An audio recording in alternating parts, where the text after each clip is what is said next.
Remembrance is the secret of redemption, and that forgetting leads to exile. Basically, when he exile means forgetting. And if you forget and you don't remember, then you can do what you like, because you can say, well, I think I laud you, Scott, for doing all these doing this. Remembrance is actually so important because it leads to understanding.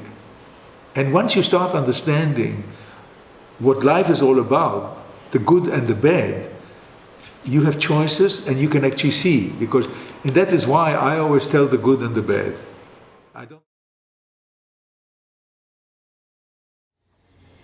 And I wanted to tell you about my father, how every day he used to work, but in the evening he took his time and he spent every evening he spent reading to me. I never forgot that.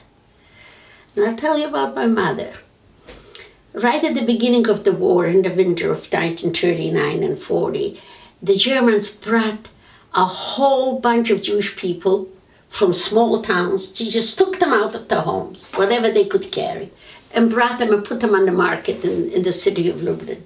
And it was very cold in winter. And my mother heard of it.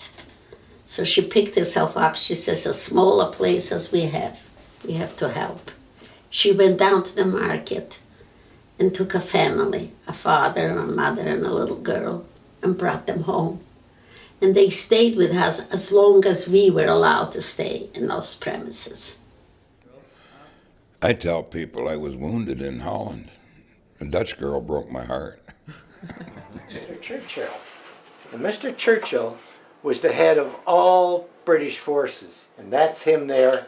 And I asked him, he smoked a big cigar. You're going to see that in a minute. But I asked him not to put the cigar in his mouth because I wanted to take his picture. And he was giving me a problem when his #1 man tipped me on the shoulder and says, "What's the problem, Sonny?" And I said, "I want to take his picture, but I don't want to have a cigar in his mouth."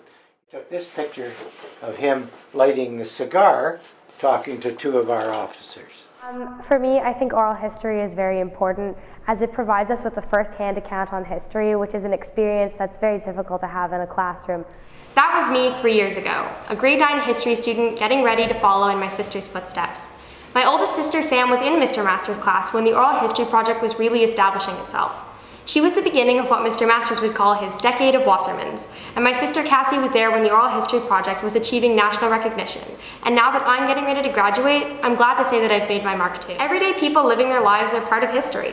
At times they endure unspeakable trauma, but they also live through jubilant and uplifting times. And at times they make sacrifices that not only shape their personal history, but also shape the larger collective narrative. That's what the Crestwood Oral History Project is all about. Connecting those stories by speaking to people who lived through them. Students can learn about history in so many ways: books, documentaries, movies, and there's nothing wrong with these mediums. But technology makes it possible for students to learn in all new ways, and an up-close interview between a small group of students and the people who were there to live through history that can be edited and digitized for a global audience is the route we've chosen as our focus. It all begins with the students' own questions and a process of inquiry that is at the heart of education. The Oral History Project is a program where students take on the role of a historian, interviewing and chronicling the experiences of either a family member or someone in the community. Mr. Masters encourages the students to use their skills from many areas: prose and poetry, artwork, music, information technology, and so on. Individual creativity is an important part of the process. The goal is to produce a digitally edited video interview, complete with digitalized material that will be incorporated into our school's website at www.crestwood.on.ca/OHP. Students look at the subject's old photos and learn that a picture really is worth 1,000 words.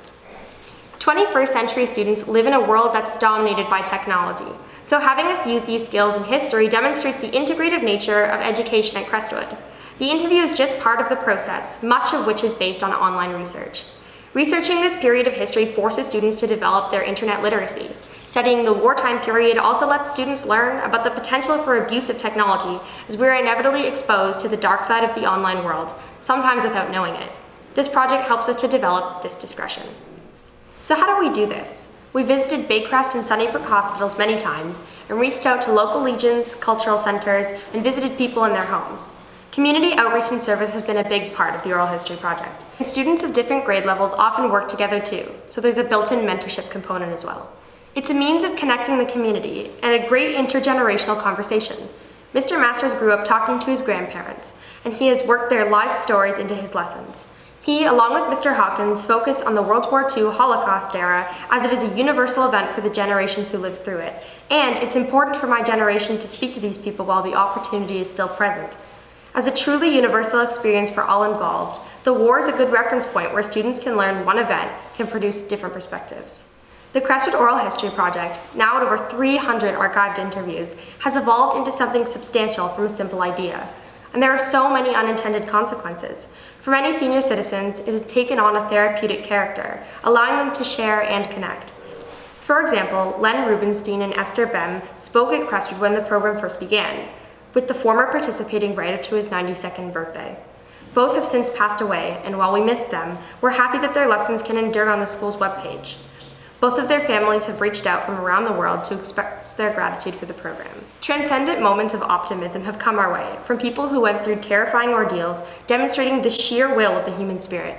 As such, the interviews can highlight spiritual questions and ethical dilemmas, and the students confront these issues head-on. In a small group setting, they are much more inclined to say what is really on their mind.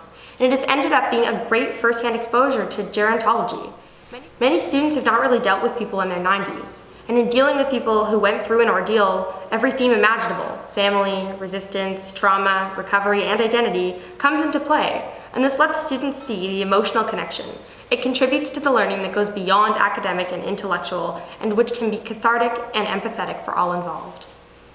The interviews let people open up, and they create a dialogue that can be life-changing. Many Holocaust survivors, often children themselves when they went through such an unspeakable horror, have indicated that the program lets them create a new generation of witnesses, allowing memory to be kept intact for a new generation. That's what it's all about, the preservation of memory. These innocent people did not deserve to be erased from history, nor do their stories of those who made it out. Where they are able, students conduct interviews and do research into their own family history, a process that creates a real bond between the student and their subjects. Many students comment that they learned things they never knew, and many parents have been thankful for our initiating this. It was fate that the Oral History Project was assigned from history class. I interviewed my grandfather in the hospital just 3 days before he passed away. The interview gave me a final opportunity to have a face-to-face, heart-to-heart conversation with him. It taught me a lot about my family background and gave me a point of view that I could not have learned from watching movies, listening to the news, reading books, and sitting in a history class. Thanks to the Oral History Project, my family has a permanent record of my grandfather's story in his own voice. And that is a priceless gift that I and my entire family will forever be grateful for. Segments of interviews can be incorporated into the classroom as they pertain to topics of discussion. The students see this project has a democratic feel to it, and they are creating a lesson and are in fact teaching one another. An ongoing evolution of the Oral History Project involves students interviewing people from Toronto's many diverse communities. Many of the interviews connect the issues that are relevant to Canadian culture and the larger context of human rights. They can be difficult topics, but they are necessary. And studying individuals or groups who did take action show that it is possible to do the right thing. Finding a way to express solidarity and kindness is possible, even in view of great pressures and intimidation. Students are introduced to remarkable role models, and they get to hear about them from the people whose lives they saved. Language and culture can be a barrier, but as Toronto is a multicultural environment, students of various backgrounds have been able to break through. On many occasions, people were interviewed for this project in their first languages by students fluent in those languages, and then translations and overdubs were added. The technology at times has also been challenging, but Mr. Masters has drawn on his students' talent, and they have flipped the classroom. For his work, Mr. Masters has been honored by the Dominion Institute as their inaugural Memory Project Teacher of the year 2007. And in 2009, 2 of his students were selected to join Prime Minister Harper for his trip to France to commemorate the 65th anniversary of the D-Day landings. Interviews on CP24 and 680 News on The John Tory Show followed, where Mr. Masters shared the spotlight with my older sister, Sam. In 2010, Mr. Masters' former students nominated him for the prestigious Bailey Award, which is handed out by Queen's University to secondary school teachers who have made a positive impact in the lives of their students. The accolades have continued to roll in. In 2011, it was the Prime Minister's Award for Teaching Excellence. In 2012, it was the Governor General's History Award for Excellence in Teaching History, followed by a national article in the Globe and Mail. 2 of Mr. Masters' grade 12 history students were selected as winners of the Vimy Pilgrimage Award that year, out of a national total of 20. Mr. Masters made his very own Vimy pilgrimage and battlefield tours that same summer. Then in 2013, Mr. Masters garnered the Citizen and Immigration Canadian Award for Excellence in Holocaust Education.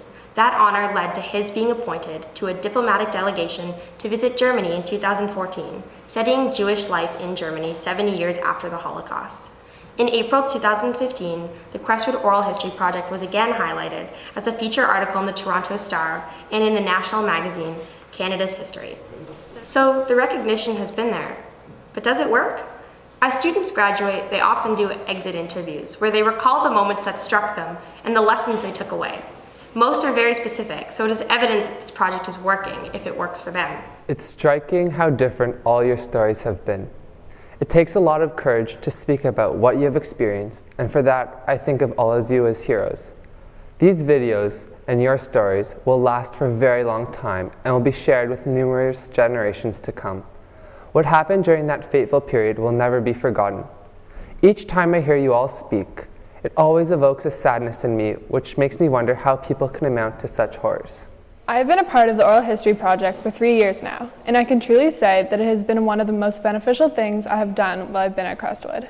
My first interview was with my grandfather, who before the project had never talked about his wartime experiences.